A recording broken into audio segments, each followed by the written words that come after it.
Hi everybody, government girls college Taranagar के YouTube channel में आपका फिर से स्वागत है। आज के इस वीडियो लेक्चर में हम यूप्लॉइडी डिस्कस करेंगे। लास्ट वीडियो लेक्चर के अंदर मैंने क्रोमोसोम के अंदर न्यूमेरिकल चेंजेज, कौन कौन से न्यूमेरिकल चेंजेज अराइज हो सकते हैं वो हमने डिस्कस किया था, उसका एक ओवरव्यू लिया था। तो आज हम यूप्लॉइडी को डिटेल में डिस्कस करेंगे। तो सबसे पहले समझ लेते हैं कि यूप्लॉइडी होता क्या है। तो एग्जाम्पल के तौर पर हम एक डिप्लॉयड ऑर्गेनिज्म को ले रहे हैं। तो फॉर एग्जांपल ये कोई डिप्लॉयड ऑर्गेनिज्म है और जिसके अंदर ये उसके क्रोमोसोम कॉम्प्लीमेंट्स हैं। तो डिप्लॉयड ऑर्गेनिज्म है, यहाँ पे अपने को टोटल कितने क्रोमोसोम देखने को मिल रहे हैं? 6। तो डिप्लॉयड ऑर्गेनिज्म के अंदर क्रोमोसोम कितने हैं? 6। 2n is equal to 6। अब क्या होता है, न्यूमेरिकल चेंजेज आते हैं और न्यूमेरिकल चेंजेस कौन कौन से हो सकते हैं वो देख लेते हैं। तो फर्स्ट केस के अंदर क्या हो रहा है कि यहाँ पे क्रोमोसोम का एक सेट जो होता है वो डिसअपीयर हो जाता है। क्रोमोसोम का एक सेट डिसअपीयर हो जाता है तो क्रोमोसोम के कितने सेट बचे? खाली एक सेट बचा। तो n इज इक्वल टू 3। तो यहाँ पे पूरा का पूरा जो क्रोमोसोम का सेट है वो डिसअपीयर हो गया। दूसरा देख लेते हैं। दूसरे केस के अंदर क्या हो रहा है, यहाँ पे क्रोमोसोम का एक सेट एक्स्ट्रा आ गया। तो ये ऑर्गेनिज्म कैसा हो गया? आपका ट्रिप्लॉइड हो गया। और इसके अंदर क्रोमोसोम का नंबर कितना हो गया? 9। 3n is equal to 9। इसी टाइप से क्रोमोसोम के दो सेट्स हैं वो भी एक्स्ट्रा आ सकते हैं। क्रोमोसोम के दो सेट एक्स्ट्रा, तो ये कैसा हो गया आपका? टेट्राप्लॉइड। तो ये जो घटना होती है जिसके अंदर या तो क्रोमोसोम का एक कंप्लीट सेट लॉस हो जाता है, डिसअपीयर हो जाता है, या फिर एक या एक से ज़्यादा सेट्स ऐड हो जाते हैं, तो इसको हम क्या बोलते हैं? यूप्लॉइडी। तो यहाँ पे या तो एक सेट कम्प्लीटली डिसअपीयर हो जाता है या फिर क्या होता है, एक या एक से ज़्यादा क्रोमोसोम जो होते हैं वो ऐड हो जाते हैं। ठीक है, तो ये बेसिकली दो टाइप का होता है। जैसे फर्स्ट केस में हम देख पा रहे हैं कि यहाँ पे एक क्रोमोसोम का एक सेट डिसअपीयर हो गया तो कितने सेट बचे? खाली एक सेट बचा। तो इसको हम बोलते हैं मोनोप्लॉइडी। इसको हम क्या बोलेंगे? मोनोप्लॉइडी। जब केवल क्रोमोसोम का एक सेट बचता है तो डिप्लॉइड ऑर्गेनिज्म के लिए मोनोप्लॉइडी और हैप्लॉइडी सेम होंगे। मोनोप्लॉइडी और हैप्लॉइडी सेम कैसे होंगे? अब हैप्लॉइडी का मतलब ये होता है कि क्रोमोसोम के जो सेट हो जाते हैं वो हाफ हो जाते हैं, तब जो सेल बनती है उसको हम हैप्लॉइड बोलते हैं, जैसे कि मियोसिस के दौरान होता है। जैसे किसी सेल के अंदर 4 क्रोमोसोम है तो 2 क्रोमोसोम एक सेल में, 2 क्रोमोसोम दूसरी सेल में, तो ये क्या होता है अपना? ये होता है अपना मियोसिस के दौरान, और इससे जो सेल बनती है उसको हैप्लॉइड बोलेंगे हम। ठीक है, अब डिप्लॉइड के केस में क्या होता है? डिप्लॉइड के केस में 2 सेट होते हैं क्रोमोसोम के। ठीक है, तो अगर एक सेट का लॉस हो जाता है तो कितने सेट बचेंगे? एक। ठीक है, और अगर हाफ होते तो भी कितने बचेंगे? एक। तो इसलिए डिप्लॉइड के लिए मोनोप्लॉइडी और हैप्लॉइडी सेम होते हैं।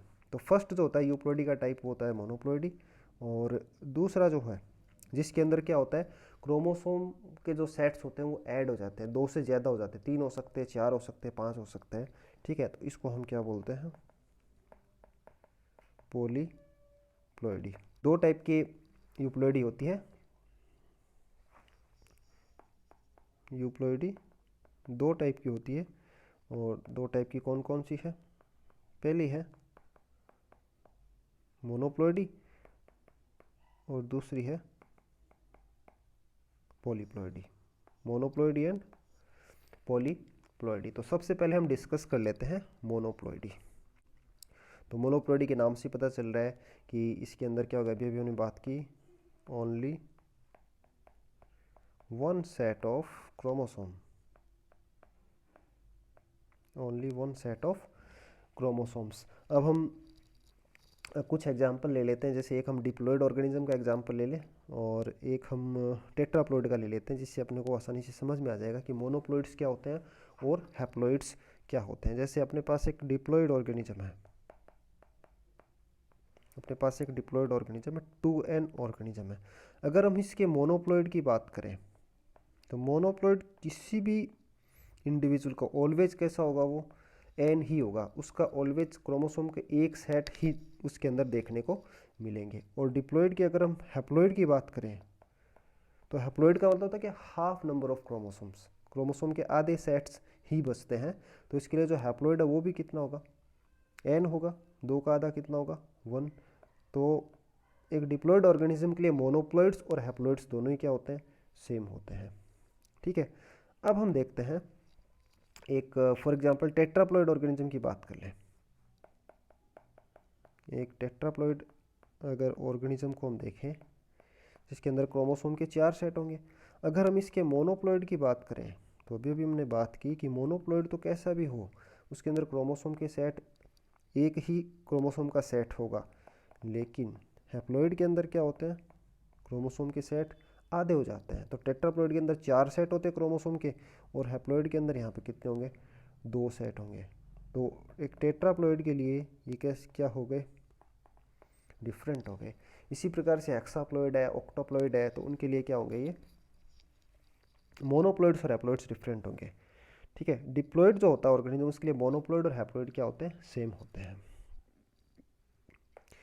कैसे बनते हैं ये, इनका ओरिजिन कैसे होता है, ओरिजिन ऑफ, तो मैं यहाँ पे डिप्लॉयड ऑर्गेनिज्म की बात हम करेंगे।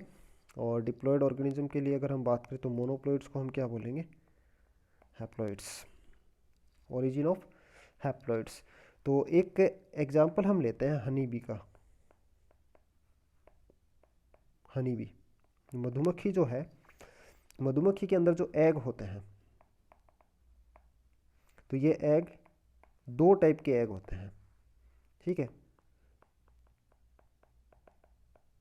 एक तो अनफर्टिलाइज्ड, दूसरे क्या हो सकते हैं, जो स्पर्म से फर्टिलाइज कर दिए जाते हैं। तो दूसरे होते हैं आपके फर्टिलाइज्ड एग्स। तो फर्टिलाइज्ड एग्स कैसे होंगे, डिप्लॉइड। ठीक है, स्पर्म कैसे होते हैं, हैप्लॉइड। तो हनी बी के अंदर क्या होता है कि अनफर्टिलाइज्ड एग्स जो होते हैं वो पार्थेनोजेनेटिक होते हैं। तो ये पार्थेनोजेनेसिस की प्रोसेस के द्वारा ये किस में डेवलप होते हैं, मेल के अंदर, जिनको हम क्या बोलते हैं, ड्रोन्स। ठीक है, तो पार्थेनोजेनेसिस एक ऐसी प्रोसेस है, एक ऐसी प्रक्रिया है जिसके द्वारा फर्टिलाइजेशन के बिना ही एग्स एडल्ट के अंदर डेवलप हो जाते हैं। ठीक है, तो ये आपकी प्रोसेस होती है पार्थेनोजेनेसिस, और मेल का डेवलपमेंट इसी के द्वारा होती है। तो आपके मेल कैसे होंगे, हैप्लॉइड मेल होंगे। तो ये एक नेचुरल घटना है जो कि हनी बी के अंदर देखने को मिलती है। हनी बी के अंदर मेल्स या ड्रोन्स का जो डेवलपमेंट है ये अनफर्टिलाइज्ड एग से होता है बाई पार्थेनोजेनेसिस। तो यहाँ पे जो हैप्लॉइड्स होते हैं वो नेचुरली प्रोड्यूस होते हैं। ठीक है, इसके अलावा क्या होते हैं, ये कई बार जो कुछ प्लांट्स है जैसे कि टोमेटो है, और इसके अलावा जो कॉटन है, तो इनके अंदर भी क्या होते हैं, ये इनके अंदर ये कई बार डेवलप होते हैं, कई बार देखने को मिलते हैं। अगर हम इनके आर्टिफिशियल इंडक्शन की बात करें कि इनको आर्टिफिशियली भाई आप कैसे डेवलप कर सकते हो, तो इनका जो आर्टिफिशियल इंडक्शन है, आर्टिफिशियल इंडक्शन, तो इसके लिए कई मेथड्स यूज में लिए जाते हैं जिनके द्वारा हम हैप्लॉइड्स का डेवलपमेंट कर सकते हैं। तो इनमें से पहला है बाई एक्सरे ट्रीटमेंट। एक्सरे का यूज करके हैप्लॉइड्स का डेवलपमेंट किया जा सकता है। इसी प्रकार अगर पोलिनेशन को डिले कर दिया जाए, परागण की जो क्रिया है अगर उसको विलंब से अगर होने दिया जाए तो भी क्या हो सकता है, हैप्लॉइड्स का डेवलपमेंट हो सकता है। इसके अलावा टेम्परेचर शॉक्स, हाई टेम्परेचर के अगर झटके दिए जाएं किसी ऑर्गेनिज्म को, किसी प्लांट को, तो वो हैप्लॉइड के अंदर डेवलप हो सकता है। और एक ड्रग जिसका नाम होता है कोल्चिसिन, इसके द्वारा भी हैप्लॉइड्स का डेवलपमेंट किया जा सकता है। इसी प्रकार से एक टेक्निक होती है पोलन ग्रेन कल्चर या haploid culture, pollen grain culture या हैप्लॉइड कल्चर। तो इससे जो प्लांट्स डेवलप होते हैं उसको बोलते हैं एंड्रोजेनिक हैप्लॉइड्स। तो ये कुछ टेक्निक्स है जिनके द्वारा आप हैप्लॉइड्स को डेवलप कर सकते हैं, हैप्लॉइड्स के डेवलपमेंट को आर्टिफिशियली इंड्यूस कर सकते हैं। अब ये जो हैप्लॉइड्स होते हैं ऑलवेज क्या होते हैं, अपना जो डिप्लॉइड जो ऑर्गेनिज्म होता है, डिप्लॉइड ऑर्गेनिज्म की तुलना में ये थोड़े छोटे होते हैं। अब हम डिस्कस करेंगे पॉलीप्लॉइडी।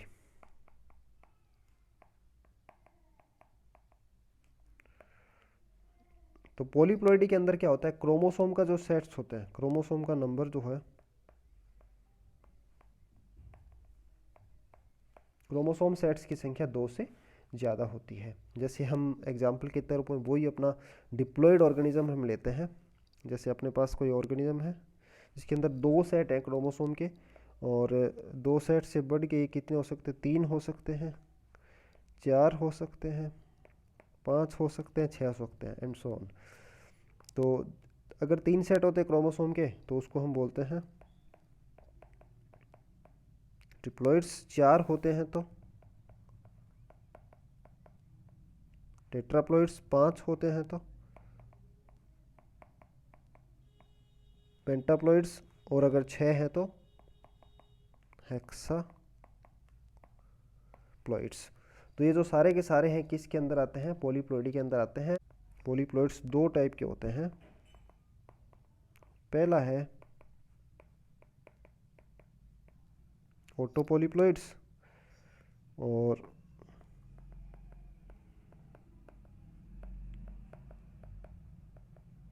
दूसरा है एलो पॉलीप्लॉइड्स। तो सबसे पहले हम देख लेते हैं ऑटोपॉलीप्लॉइड्स को। ऑटोपॉलीप्लॉइड्स,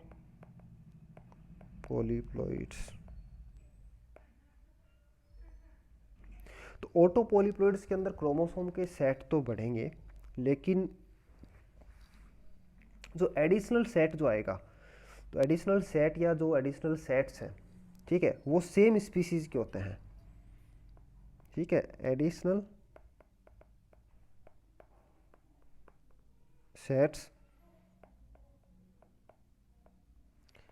आर फ्रॉम सेम स्पीशीज। जैसे हम किसी ऑर्गेनिज्म की बात करें और इसके क्रोमोसोम कॉम्प्लीमेंट को हम डिनोट करें ए से, तो डिप्लॉइड है। ठीक है, तो ऑटोपॉलीप्लॉइडी के अंदर क्या होगा, जैसे यहाँ पे एक क्रोमोसोम कॉम्प्लीमेंट है वो ऐड हो गया तो ये ट्रिप्लॉइड हो गया। इसी प्रकार से 2 क्रोमोसोम कॉम्प्लीमेंट ऐड हो गए तो ये कैसा हो गया, टेट्राप्लॉइड। तो यहाँ पे जो एडिशनल क्रोमोसोम जो आ रहे हैं, जो एडिशनल क्रोमोसोम आ रहे हैं, एडिशनल जो सेट आ रहा है वो क्या है, सेम स्पीशीज का है। ठीक है, तो इस टाइप के जो पॉलीप्लॉइड्स होते हैं उनको हम क्या बोलते हैं, ऑटोपॉलीप्लॉइड्स। अब ये ऑटोपॉलीप्लॉइड्स होते हैं, ओरिजिनेट कैसे होते हैं वो हम देख लेते हैं, इनका ओरिजिन कैसे होता है। तो कई बार क्या होता है, डिप्लॉइड गैमेट्स बनते हैं, और अगर इन डिप्लॉइड गैमेट्स का यूनियन हो जाता है, अगर इनका फर्टिलाइजेशन हो जाता है, तो जो ऑर्गेनिज्म बनेगा वो कैसा होगा, टेट्राप्लॉइड। अगर इनका यूनियन होता है तो जो जाइगोट डेवलप होगा वो कैसा होगा, वो होगा टेट्राप्लॉइड। क्योंकि ये गैमेट्स दोनों सेम ही स्पीसीज के हैं तो इस वजह से इसको हम क्या बोलेंगे, ऑटो टेट्राप्लॉइड। ये आपका क्या है, ऑटो टेट्राप्लॉइड। दूसरा रीजन है इनके ओरिजिन का, somatic doubling, somatic doubling of chromosomes. जैसे अपने पास कोई जाइगोट है तो 2n जाइगोट, आपका जाइगोट कैसा है, डिप्लॉइड। और अगर इसके अंदर सोमेटिक डबलिंग हो जाती है, सोमेटिक डबलिंग मतलब क्रोमोसोम जितने भी हैं वो सारे क्या हो गए, डबल हो गए। तो कितने सेट हो गए क्रोमोसोम के, 4 सेट हो गए, और ऑर्गेनिज्म कैसा हो गया, ओटो टेट्राप्लॉइड, ओटो टेट्राप्लॉइड। उसके बाद जो अगला रीजन है वो है आपके पास एक जैसे मान लो कि फीमेल गेमिट है और ये कैसा है, हैप्लॉइड है, और दूसरा गेमिट है मेल, ये कैसा है, डिप्लॉइड है, या फिर जो मेल गेमिट है वो हैप्लॉइड है और फीमेल गेमिट कैसा है, डिप्लॉइड है, कुछ भी हो सकता है। तो अगर इनका फ्यूज़न होता है, ये आपके गेमिट्स हैं,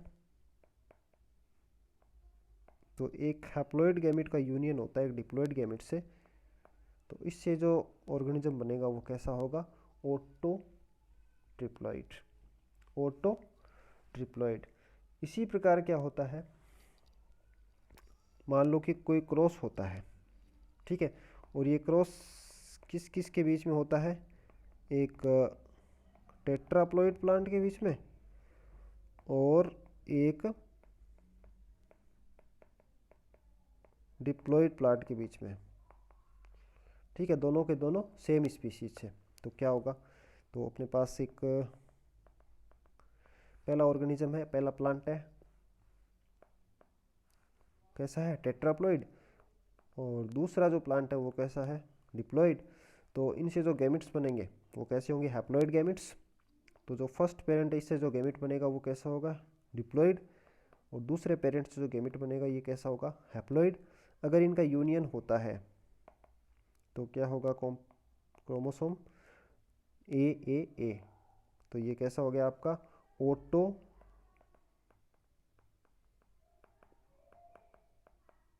ट्रिप्लॉइड, ओटो ट्रिप्लॉइड। तो इस प्रकार टेट्राप्लॉइड और डिप्लॉइड प्लांट के बीच में अगर क्रॉस होता है तो इससे जो ऑर्गेनिज्म या प्लांट डेवलप होगा वो कैसा होगा, ओटो ट्रिप्लॉइड। इसी प्रकार रेयरेस्ट केस के अंदर क्या होता है, एक जो एग है, एक एग क्या करता है, फ्यूजेज विद 2 स्पर्म्स। अगर एक एग का फ्यूजन 2 स्पर्म से हो जाए तो क्या होगा, तो ये एक एग है और इसका फ्यूजन क्या हो रहा है, इसका फ्यूजन हो रहा है 2 स्पर्म से, ठीक है। तो इसके फ्यूजन से क्या बनेगा, n plus n plus n, कितने n, 3n। तो ये आपका क्या हो गया, ओटो ट्रिप्लॉइड। तो इस प्रकार क्या होता है, जो ओटो ट्रिप्लॉइड्स होते हैं, ठीक है, वो एक अगर एग 2 स्पर्म से फ्यूज होता है तब भी ये डेवलप हो सकते हैं। तो ये कुछ रीजंस हैं जिनकी वजह से ओटो ट्रिप्लॉइड्स ओरिजिनेट होते हैं, इनका डेवलपमेंट होता है। अगर हम बात करें नेचुरल ओटो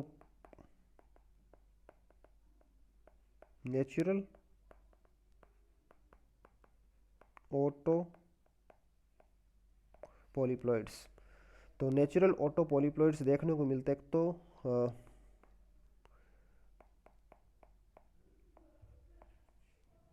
दूब ग्रास के अंदर साइनोडोन